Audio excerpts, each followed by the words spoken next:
Bueno, muy buenos días. Muchas gracias por recibirnos.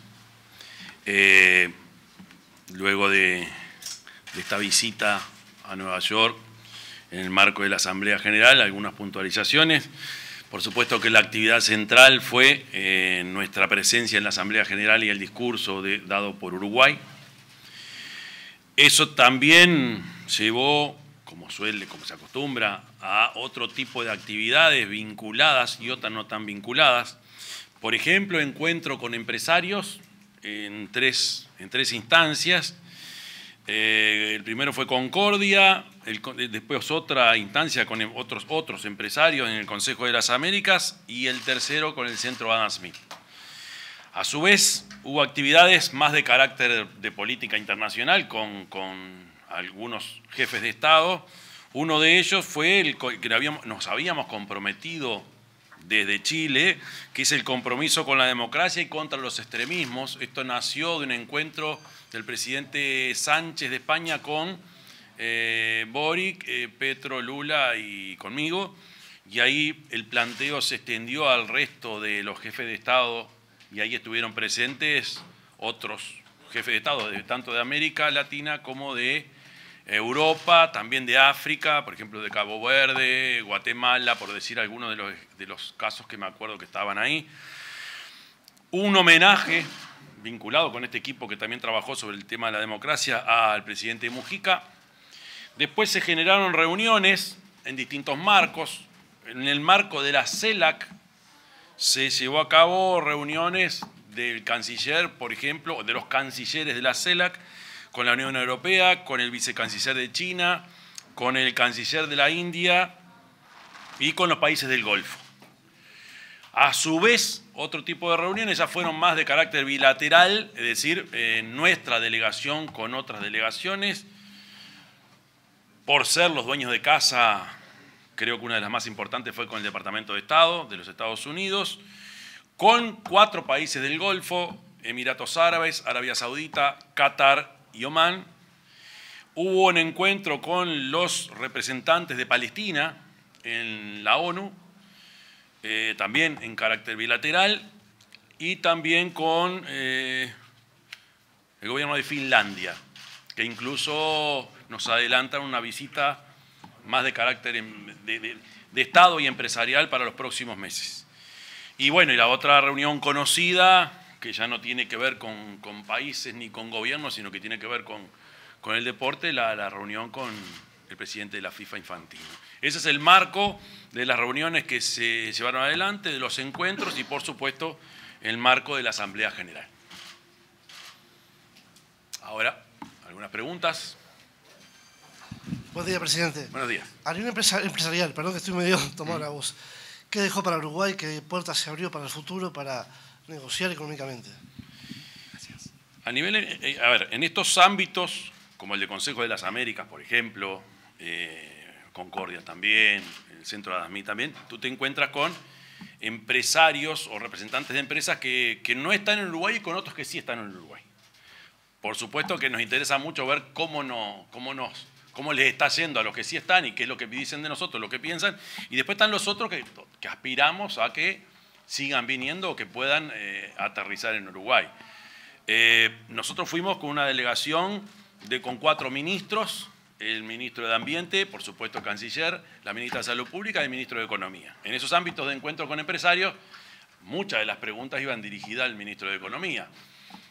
Una de las cosas que notamos es mucho interés, mucha pregunta, y a su vez las devoluciones que nos hacen por lo general son auspiciosas. Lo que más remarca es la estabilidad del Uruguay, aunque cambien los gobiernos. La estabilidad para hacer sus negocios, fundamentalmente. Y eso no es que vengamos y digamos va a venir tal empresa o tal otra. Sí nos dijeron o nos plantearon algunas ideas. Eso después hay que seguirlo y tejerlo y coserlo con mucha tranquilidad. Pero el hecho de que en una cena, por ejemplo, estuvieran los representantes de las empresas digitales más potentes, de telefonía, por ejemplo, de tecnología, y que te hagan esa devolución de que ven bien el proceso de Uruguay, y repito, no estoy hablando de 6 meses, estoy hablando de un proceso largo, es auspicioso, de verdad, y la conclusión podría ser, nos siguen viendo como nosotros. Presidente, buen día. Tengo entendido que el presidente de la FIFA le manifestó cómo no voy a reconocer los 100 años de Uruguay después del Mundial de 1930, consultarle si eso efectivamente fue así. Y después lo otro en relación a la reforma del Estadio Centenario. ¿Quién debería hacerse cargo de la parte económica si no es el gobierno? Gracias. El presidente de FIFA lo vi convencido de que es una buena idea que Argentina, Paraguay y Uruguay sean los que empiezan el Mundial 2030 y que el primer partido se juegue en el Estadio Centenario. No precisa que se lo explique mucho. Lo que sí es claro también que dijo que no nos iba a pedir ningún esfuerzo a los estados porque teníamos otras cosas para hacerlo, explicitó él. Dijo hospitales y escuelas, no le puedo pedir que hagan estadios. Evidentemente algún actor privado se va a tener que hacer cargo. Alguna vez ya lo hablé con autoridades del fútbol y bueno, no nos olvidemos también que están en territorio, un escenario que es de la Intendencia de Montevideo y que a eso hay que coordinarlo también. El tema también es a lo que se aspira, qué tipo de refacción se hace de manera tal que siga siendo el monumento al fútbol y que se modernice. Pero de verdad ahí las cifras que se manejan no están al alcance, por supuesto, del Estado. Y no sé, evidentemente los privados que se hagan cargo tienen que tener mucha espalda. No hablamos de eso, no se habló una palabra de eso. Simplemente ese titular me vino muy bien cuando dijo, no le venimos a pedir que se hagan cargo. Por supuesto el entorno, eso sí, no podemos mirar para otro lado. Sería una señal muy fuerte para Uruguay y hay que acompañarla, pero no está bueno que se aclare que no le vienen a pedir a los gobiernos que levanten la infraestructura. Presidente, usted en su discurso justamente dijo que en Uruguay un presidente podía ir a ver un partido de fútbol tranquilamente a cualquier tribuna.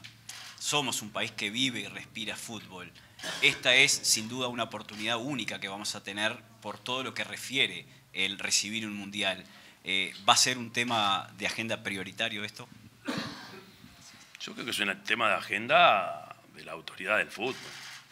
Por supuesto que nosotros todo lo que diplomáticamente podamos hacer para acompañar este proceso y que no se caiga, están, por ejemplo, una de las cosas que está planteando y que en la que no nos metemos, es la posibilidad de que sean más equipos como en el Mundial del 2030 para que se pueda jugar una serie entera acá. Ojalá, pero no es nuestra tarea, no debería serlo tampoco. Acompañamos con entusiasmo, porque creo que es un reconocimiento a una época dorada del Uruguay en su conjunto. Además, cumpliendo nuestro bicentenario sería un buen broche de oro, pero son escenarios que están bien delimitados y lo mejor que podemos hacer es tener estos vínculos, por ejemplo, que yo nunca había tenido con nada menos que con el presidente de FIFA. Hay buenas señales, veremos hasta dónde se llega. Si son 64 equipos, me parece que queda para otro análisis. Está difícil. Ojalá. Presidente, buenos días. Usted dijo que uno de los objetivos era dejar posicionado a nuestro país como un país de diálogo. ¿Viene convencido de que ha logrado eso y haya dejado plantado Uruguay como un país de diálogo? Sí. Se nos reconoce la actitud, de verdad. En un mundo que estamos en un entorno complicadísimo. Complicadísimo, mucho más de repente de lo que uno puede pensar mirando desde acá. Cuando uno se pone a hablar con referentes de otros países, incluso privados, la situación es compleja por lo impredecible de algunas actitudes o algunas señales que den algunos estados. Y con todos los que hablamos nos reconocen, sí, que somos uno de los pocos lugares donde no hay mayores sorpresas desde el punto de vista de la estabilidad. Y que con nuestra historia desde 1948, pero incluso antes de que nace la ONU para acá, Uruguay ha tenido una actitud coherente y una señal siempre igual o siempre en la misma línea. Por ejemplo, el reconocimiento en el Medio Oriente de los dos naciones, dos estados. Eso es una una historia larga del Uruguay, el reconocimiento, y a su vez en el propio concierto de la región, tanto Brasil como Argentina tienen para con Uruguay una atención especial por eso, porque es un lugar donde no se llevan sorpresa. Recibimos la última pregunta para esta conferencia. Presidente, buenos días. Enzo Buenos días. Ferrari de Radio Monte Carlo. Le consulto por un tema doméstico. Entre lunes y viernes hubo más de 8 asesinatos en nuestro país. Le quiero pedir en principio una reflexión respecto a una sociedad que por momentos se muestra en principio cada vez más violenta o en principio cada vez más constreñida. Bueno, hablé con el ministro en 2 oportunidades, con el ministro Negro. Por supuesto es más que preocupante.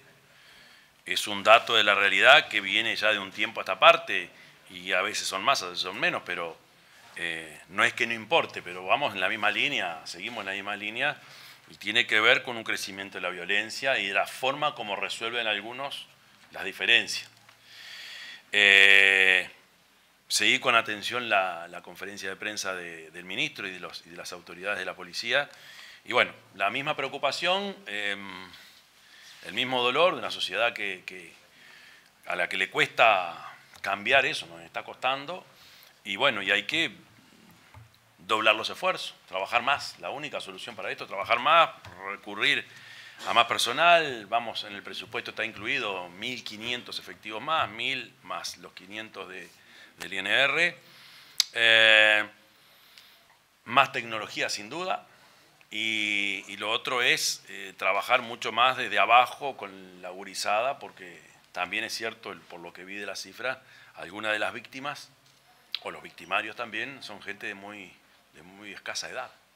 Y eso nos lleva a una preocupación extra, porque tiene que ver con un tema social de fondo, un tema del crimen organizado, una sociedad que está fracturada en algunos sitios concretamente, y bueno, es lo que planteamos desde hace tiempo, tanto en campaña electoral como ahora en el gobierno, y con la misma actitud de siempre. Cuando yo estaba en la oposición tenía muy claro que quienes se hacían cargo de esto lo hacían con la mejor intención. Lo que es cierto que todos debemos acompañar la lucha para frenar esto. Por supuesto que siempre se puede mejorar y hay que mejorar.